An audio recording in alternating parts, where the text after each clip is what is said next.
Want a versatile electric vehicle with performance and luxury?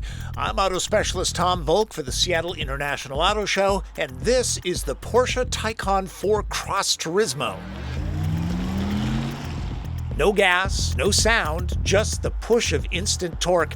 It's what electric vehicles do best. Cross Turismo models get a more useful wagony hatchback rear end than the sedan, better for loading up large things, when you're shopping at Costco.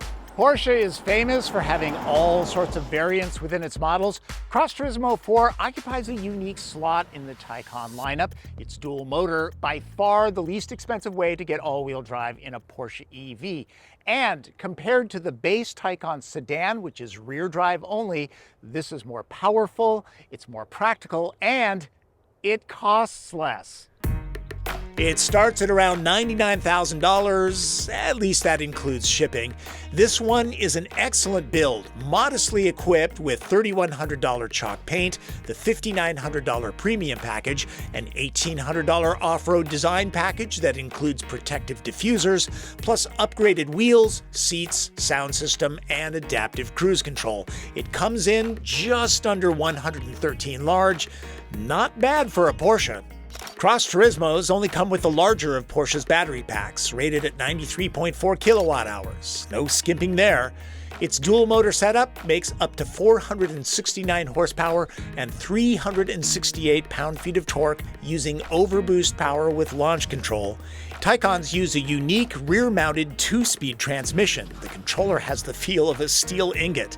The dampers are adjustable, that's standard. So is an air suspension that raises the max ground clearance to nearly 8 inches. There are drive modes too. Just so you know, Cross Turismo 4 is about 100 horsepower shy and a second slower from 0 to 60 than Cross Turismo 4S. Still, this one at 4.8 seconds, according to Porsche, is no slouch.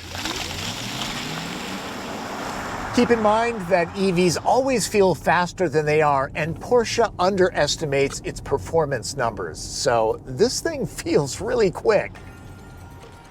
I've driven nearly every EV, and sure, 3-second 0 to 60 sprints are fun, but in real life, the 4 Cross Turismo's kind of velocity is more than enough. Find an empty curvy road like this, throw this into Sport Plus, lower the suspension, and the Cross Turismo 4 is wicked fun. And remember, batteries that are heavy are in the floor, so the center of gravity is super low. The lower-riding Sport Turismo and Taycan sedan have the edge for on-pavement shenanigans. Add rear-wheel steering and things sharpen up even more. Cross Turismo is a good balance, though, and the price is low. For a Porsche EV. The driving dynamics and ride quality of the Cross Turismo 4 are very impressive. It's comfortable, but this'll carve this road up without any issues at all. That's hard to do at the same time. As for range, I can't count how many times I've said real-world numbers are different from estimates, none more glaring than Porsche, in a good way. The EPA rates this Taycan's range at 215 miles. I'm seeing closer to 270. Porsche always underestimates its range. It's one of the great EV mysteries. All right, we've seen what this does on-road. Let's do a little off-roading. This access road is rougher than it appears on camera, but hardly Moab-like terrain. Come on, wealthy folk are smart enough to avoid damaging a $113,000 vehicle. The 7 3/4-inch ground clearance is useful here. The protective diffusers really work, keeping a good amount of rocks from chipping the optional paint. Hey, it was $3,100. If you're looking for a luxury EV, one that has performance chops, this actually does double duty for the owner that wants to go explore the good mountain biking trails. It'll get you there. Porsche introduced 800-volt EV charging, and at 350 kilowatt terminals, Taycan can juice from 5 to 80% in around 22 minutes in ideal conditions. Those are not as popular as 150 kilowatt units. These are becoming quite common. At home, using 240-volt level 2, Taycan fully charges in around 10 hours. That's done with the port on the driver's side.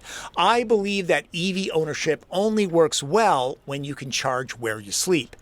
DC fast charging is done on the passenger side. Taycan supports plug-in charge, meaning there are no credit cards or apps to deal with. You just plug the car in, the system recognizes your vehicle, and it bills you automatically. No fuss, no muss. And Porsche throws in 3 years of free Electrify America charging. The interior is much the same on all Taycans.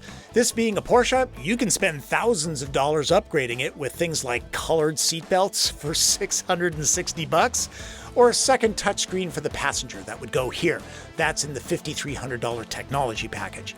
But minimally equipped, this one is inviting on the whole. Apple Music and Spotify integration is built in. You can connect your account and stream without a phone. There's also wireless CarPlay, and yes, Porsche now offers Android Auto integration.